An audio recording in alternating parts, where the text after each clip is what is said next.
The neighborhood was the kind of place where people pretended to be friendlier than they really were, waving politely while secretly cataloging every infraction they believed others had committed. It was a loop of identical homes, trimmed hedges, and carefully curated sameness. In a community that prized conformity, even the slightest deviation could provoke disapproval. And at the center of that culture of scrutiny was Karen. She wasn't officially part of the HOA board, though she may as well have been, as if she had been elected by some invisible council of suburban rule-keepers, positioning herself as the neighborhood's self-assigned watchdog. Every small detail was, in her eyes, a potential threat to the community's symmetrical perfection. She had a long history of sending overzealous complaints about anything she felt stepped outside her personal definition of acceptable: trash, bins left out for 12 minutes too long, a mailbox flag that didn't match community color guidelines, even the sound of a wind chime that dared to tinkle in a breeze. No perceived offense was too small for her crusade, so when the day of the barbecue arrived, it was almost inevitable that she would find a problem. It was a warm, still afternoon, the kind where the air hung thick and the sunlight poured over the backyard patios like honey. The scent of charcoal drifted lazily over fences and hedges, joining the sounds of quiet conversations and occasional laughter. Everything about the day was calm, simple, and ordinary. It was the kind of moment that people look forward to after long work weeks and uncomplicated gathering with friends and family, made special by nothing more than good weather and good company. But Karen viewed the world through a different lens. From behind the slats of her tall, meticulously maintained privacy fence, she watched the smoke rise from the grill as though it were some sort of warning signal. To her, the harmless flicker of flames licking the charcoal was a sign of danger. She paced along her side of the fence, arms crossed tightly, muttering frustrations that echoed faintly through the wood. Even though no one had invited her, she behaved as if the barbecue were being held directly for her inconvenience. As the grill warmed and food was placed on the grates, Karen's agitation grew. She emerged from her yard multiple times, hovering near the boundary line, peering suspiciously through the gaps in the fence. The aroma of cooking food appeared to offend her. The small puff of additional smoke that rose when the lid was lifted made her step back dramatically, waving her hand as though someone had hurled a campfire at her. In her mind, she wasn't witnessing a family grilling burgers and vegetables. She was witnessing a crisis. She retreated into her house, but she didn't stay there long. A few minutes later, she reappeared on her front porch, expression hardened into one of false concern. She paced again, staring toward the backyard as if performing some exaggerated safety assessment. Then, with a stiff nod of self-satisfaction, she took out her phone. What most neighbors later recalled was her tone shrill, urgent, and dripping with theatrical worry. She spoke loudly enough for anyone on the street to hear, ensuring she would be seen as the responsible one, the vigilant protector of community welfare. Words like fire hazard, unsafe, and possible emergency drifted through the air. She described the barbecue as though it were a towering inferno poised to engulf the neighborhood. And, as was typical with Karen, she insisted that immediate action was necessary. The fire department received her call with the seriousness expected of them, because they had no reason not to. They weren't aware of her reputation, her habit of exaggeration, or the number of non-emergencies she had reported in the past. To them, a concerned citizen was alerting them to a potential danger, and they responded accordingly. The sound of the approaching sirens grew quickly, cutting through the neighborhood's calm like a blade. The wail carried down the street, growing louder, bouncing off the identical houses and manicured lawns. A bright flash of red emerged at the end of the cul-de-sac, just as several neighbors stepped out of their homes. Drawn by the commotion, people craned their necks, peering toward the source of the emergency. Unaware that the crisis they expected didn't actually exist, the fire engine's arrival transformed the quiet afternoon into an unexpected spectacle. Firefighters stepped out methodically, equipped and prepared, scanning the area for signs of smoke or flame. Their expressions were focused, but subtly confused. Nothing looked out of place. There was no towering smoke column, no frantic crowd, no scent of burning structures, just an ordinary backyard barbecue. Karen, however, rushed toward them with the urgency of someone who believed she had saved the community from imminent destruction. She gestured wildly toward the backyard, speaking in rapid bursts. Her voice carried easily across the lawn, and the firefighters listened politely, though bewilderment was visible in their eyes. They made their way around the house, prepared for anything but still seeing nothing out of the ordinary. The firefighters approached the grill, took one look, and paused. At worst, the scene showed a perfectly standard, entirely legal cooking setup. There were no flames leaping beyond the grill, no dangerous structures nearby, no obstructed ventilation, no accelerants improperly stored, nothing at all resembling the crisis described in the call. Meanwhile, several neighbors gathered along the sidewalks and driveways. They whispered among themselves, shaking their heads or rolling their eyes. Some chuckled quietly, others sighed, already knowing exactly what had happened. Karen's involvement was not a mystery. Her patterns were all too familiar. The firefighters conducted their inspection thoroughly because procedure demanded it. They checked the grill's condition, confirmed clearance from flammable structures, and assessed the general safety of the setup. Everything was exactly as it should have been. There was not a single violation, not even a minor one. Then the firefighters noticed something else. A trail of scorched grass extended behind Karen's fence. Faint, darkened patches hinted at recent, repeated burns. The marks weren't from the barbecue. They were on her side of the yard. One firefighter stepped closer, following the charred trail toward a corner obscured by a collection of tall potted plants. What they discovered there would change the tone of the visit immediately. The story of the barbecue was no longer the focus. Something far more interesting and far more illegal was waiting to be found. And with that discovery, the first fissure in Karen's narrative began to open, setting the stage for everything that would unravel next. The firefighters paused at the edge of Karen's yard, exchanging quick glances that conveyed a shared understanding. Something wasn't right. The trail of scorched earth led them deeper into a corner, partially shielded by a cluster of oversized planters arranged not for aesthetics, but clearly to obstruct sight. The plants, although lush, were positioned with suspicious precision, forming a wall thick enough to conceal whatever was behind them. It wasn't just a simple fire pit, it was an elaborate setup constructed with stones, cinder blocks, and metal sheets, arranged as though designed for large gatherings or frequent use. But what made it stand out hand, what immediately raised red flags, was the amount of soot staining the surrounding ground and the heavily charred appearance of the stones. This wasn't an occasional use fire pit. It was something that had seen flames far larger and far more frequent than anyone might have expected. The pit was placed too close to the fence line, violating safety regulations that even the most casual homeowner would be aware of. Residue along the fence itself suggested that flames had regularly licked upward, dangerously close to igniting the wood. Even worse, a half-melted plastic lawn chair sat nearby, its warped legs a silent indication of extremely high heat.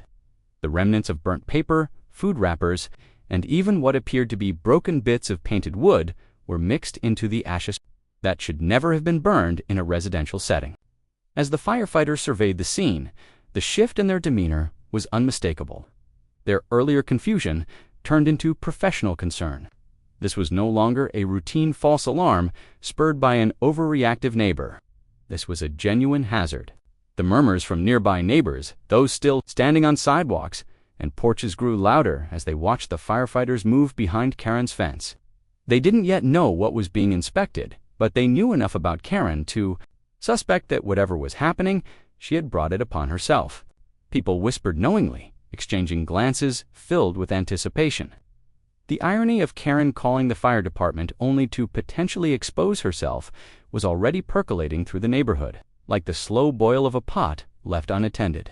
When Karen noticed the firefighters investigating her yard, instead of focusing on the barbecue she had reported, her posture stiffened.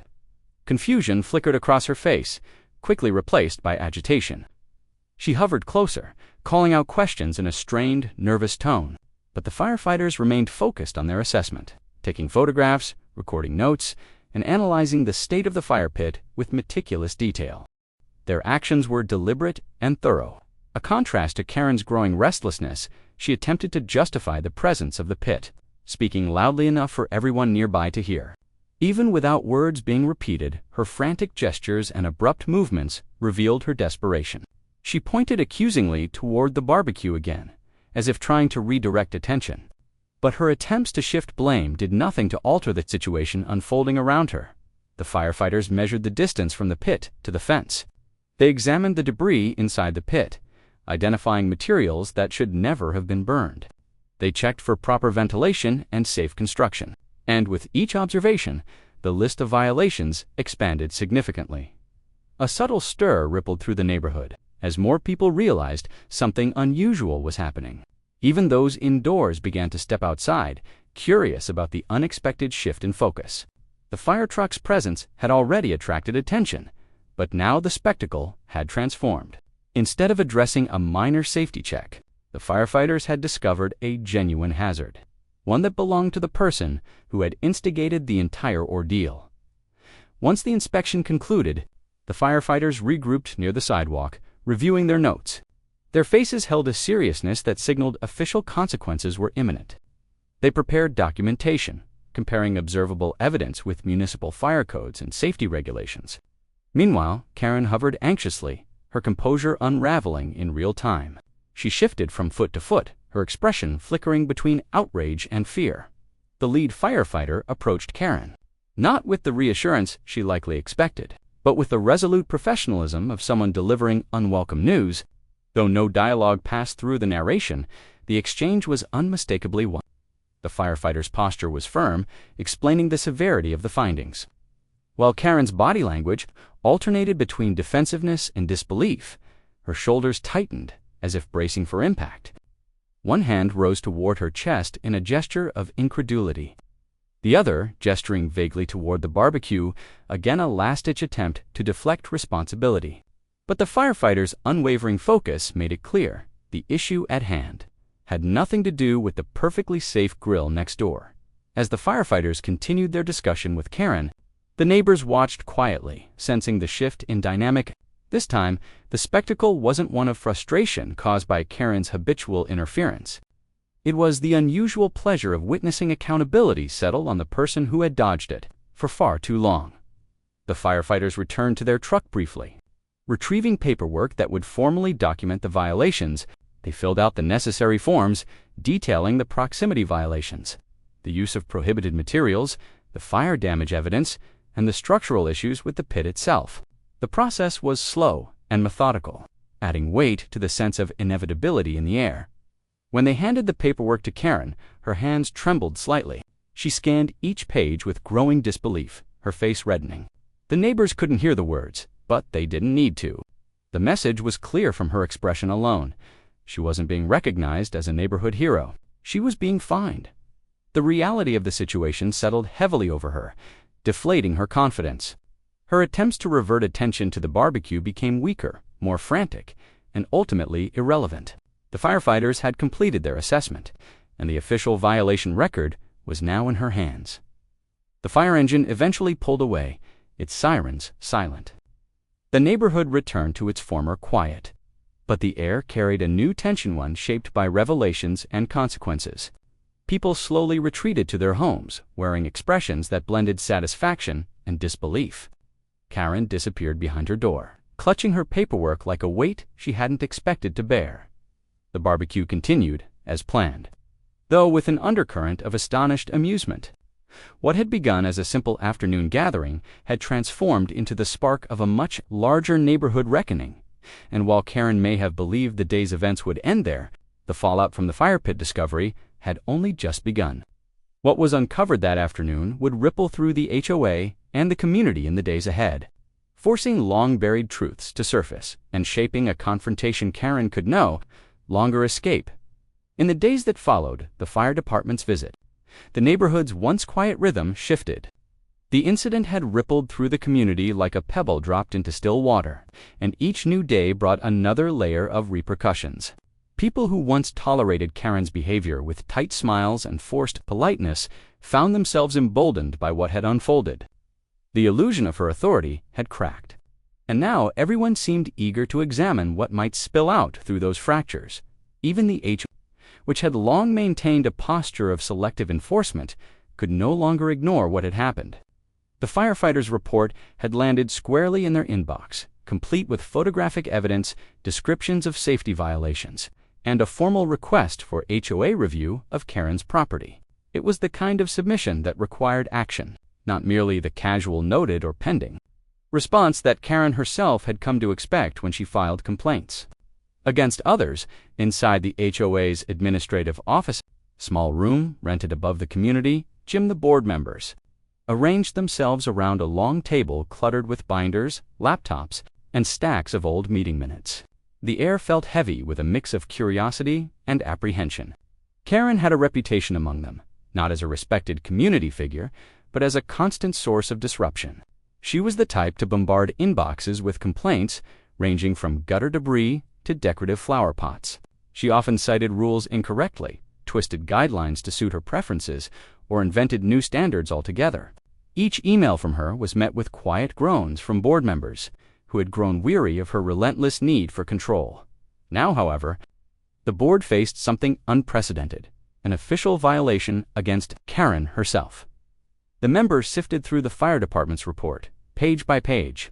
The photos of her fire pit revealed the full extent of the hazards: scorched fencing, melted debris, and the haphazard collection of burnable materials made it clear this was far from a minor issue. The board couldn't overlook it, even if they wanted to. Liability concerns alone demanded immediate response. As they reviewed the documentation, they began cross-referencing it with HOA regulations. Their own rulebook, thick and meticulously detailed, left no ambiguity. Open fire structures were prohibited unless approved by the architectural committee, and even then, they required specific materials, clearance spacing, and adherence to city safety codes. Karen's fire pit violated every applicable rule. Moreover, the hidden placement behind her planters suggested she knew she wasn't in compliance. The board's decision was unanimous. A formal violation notice would be issued, accompanied by a mandatory removal order and a substantial fine. The letter would be delivered both electronically and physically to ensure she received it promptly. And, for the first time in a long while, the board braced for the inevitable storm that would follow. Meanwhile, the neighborhood chatter evolved. People shared updates over fences during evening walks and in group chats that Karen wasn't invited to. Each new detail of the fire pit incident was dissected with a blend of amusement and relief after years of enduring Karen's interference. Residents were almost eager to see the HOA hold her accountable. As the violation notice made its way to her doorstep, Karen's world began to constrict. She found herself at the center of the very scrutiny she so often directed at others. Her usual confidence wavered. She spent long hours peering through her blinds, scanning the street for signs of spreading gossip. When neighbors passed by her house, she remained hidden, but watched them with paranoid intensity, convinced they were talking about her within her own home. The weight of the fine sat heavily on her kitchen counter. The crisp, printed letter outlined the consequences in unmistakable wording. It detailed the violations, the removal requirements, and the financial penalties. The fire pit, it stated, must be dismantled within 10 days. Additional inspections would determine compliance, and failure to comply would result in escalating fines and potential legal action. The letter might as well have been a personal attack in her eyes. To Karen, none of this felt fair. She saw herself as the vigilant protector of the neighborhood, the one who upheld the standards others ignored. The idea that the community she believed she was safeguarding was now turning against her seemed incomprehensible. In her frustration, she marched around her home, sorting through old documents and printed HOA newsletters, searching desperately for any clause she could interpret in her favor. Her fingers traced lines of text with growing agitation as she tried but failed to find a loophole. All the while, the evidence sat silently against her: the charred earth, the melted chair, the soot-stained fencing. The truth she couldn't rewrite. As word of the violation spread, a quiet shift occurred among the residents. Those who had once feared Karen's disapproval found new footing. They spoke freely among themselves about her behavior, recounting past incidents with a newfound confidence. A sense of justice finally settling over the neighborhood emboldened them. Small gestures began to surface, subtle but meaningful acts of reclaiming their space. A neighbor she had previously admonished for a slightly overgrown ivy vine deliberately let it grow for an extra day. Another homeowner brought out wind chimes Karen had once deemed too loud and hung them proudly on their porch. Even the trash bins, which she had so strictly monitored, lingered on curbs just a little longer than usual. It wasn't defiance. It was relief, like the collective exhale of a neighborhood that had held its breath for far too long.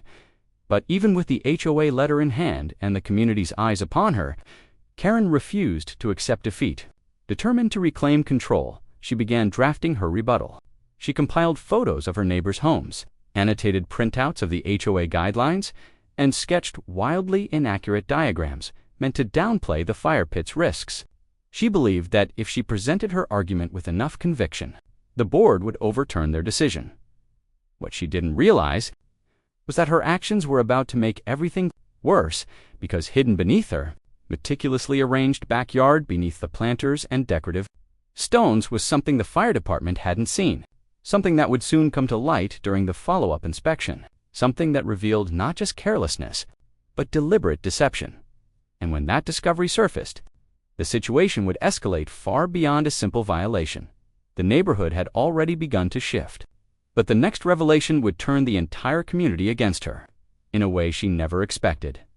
The follow-up inspection was scheduled for a Thursday morning, and the neighborhood seemed to sense its significance before it even began. People lingered outside longer than usual, casually trimming hedges or sweeping porches while keeping an eye on the street. A subtle hum of anticipation settled over the cul-de-sac, carried on the faint breeze. Even though no one said the words out loud, everyone knew what day it was. Karen's reckoning had reached its final stage. The HOA representative assigned to the inspection was a quiet, meticulous man named Warren Sowen, known throughout the community for his fairness and unshakable calm. He arrived promptly, clipboards in hand, ready to assess compliance with the fire pit removal order. His presence alone seemed to anchor the tension. He moved slowly, methodically, taking his time as he reviewed the exterior of each home he passed. When he reached Karen's property, the stillness of the moment felt almost ceremonial.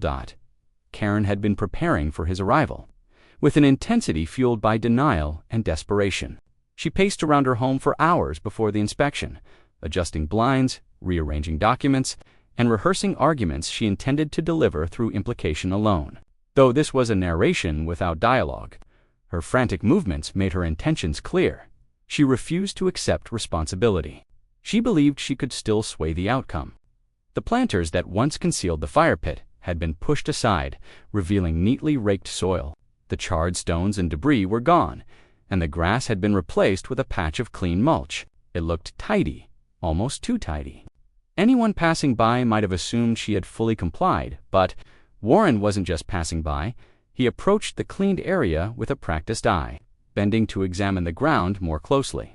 His fingers brushed over the mulch, sifting through it lightly. Beneath the fresh layer was soil that seemed darker than expected, too dark, too rich in texture for the area's typical dirt. He knelt, brushing the surface again, uncovering something with the tip of his glove, a piece of charred wood. It was small, but unmistakable. He moved the mulch aside more firmly, revealing additional remnants, scorched fragments, hardened ash, and small bits of melted plastic.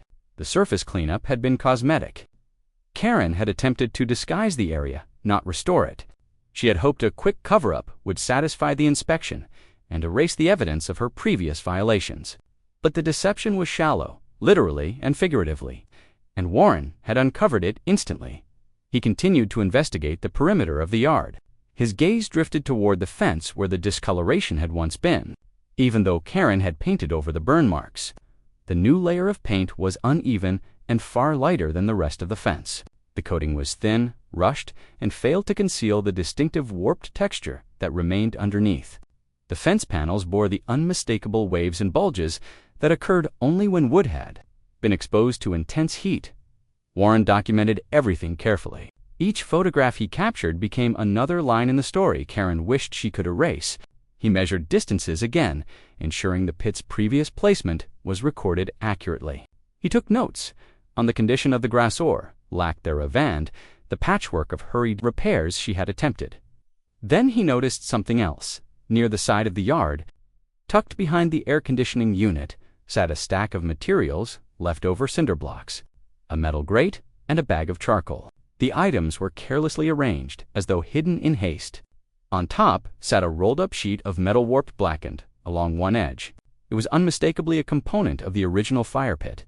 The presence of those materials, alone suggested an intent to rebuild. By the time Warren finished his inspection, the evidence pointed to more than simple no.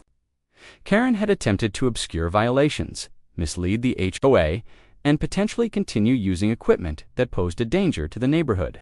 What had begun as one fine was now a compounded offense, one that called into question her integrity, her safety practices, and even her place in the community. As Warren stepped back from the yard, he surveyed the broader landscape of the neighborhood. It was clear the community was watching. Curtains shifted. Porch lights flickered on during daylight hours. Gardeners paused their work and listened. The incident had evolved into something far larger than a fire hazard. It had become a referendum on Karen's behavior. Later that afternoon, the HOA board convened for an emergency session. Warren presented his findings with unwavering clarity, detailing not only Karen's failure to comply, but her deliberate attempts to deceive. The board members exchanged glances filled with a mixture of frustration and resignation.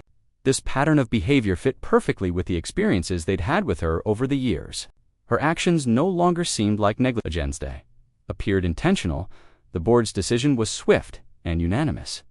Karen would receive a second violation, a significantly larger fine, and a probationary HOA status requiring regular inspections of her property for the next 12 months. Additionally, she would lose privileges such as hosting community events or initiating complaints without evidence. And if she failed to comply again, the matter would be escalated to legal action. The letter drafted in response was unambiguously stern. When it reached Karen's doorstep the next morning, the reaction inside her home was palpable, even without dialogue. Papers rustled violently. Footsteps paced rapidly across hardwood floors. Doors slammed.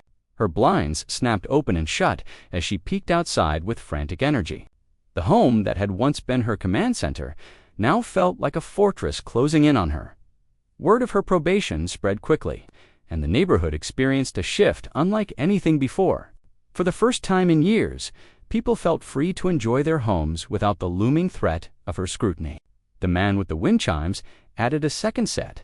The neighbor with the ivy vine let it grow an extra foot. Children played more loudly in their yards. The sense of collective relief was almost celebratory. Karen, meanwhile, withdrew. Her appearances outside became rare and hurried. The self-appointed community watchdog was now the subject of watchfulness herself, and she felt it in every movement. The community didn't gloat, but they didn't mourn the change either. What had unfolded was not vengeance, it was accountability, a necessary correction to an imbalance that had destabilized the neighborhood for far too long. The area where her fire pit once sat grew over with new grass, planted by professionals hired to restore the yard properly. The fence remained imperfect, its warping a quiet reminder of the truth that had finally surfaced.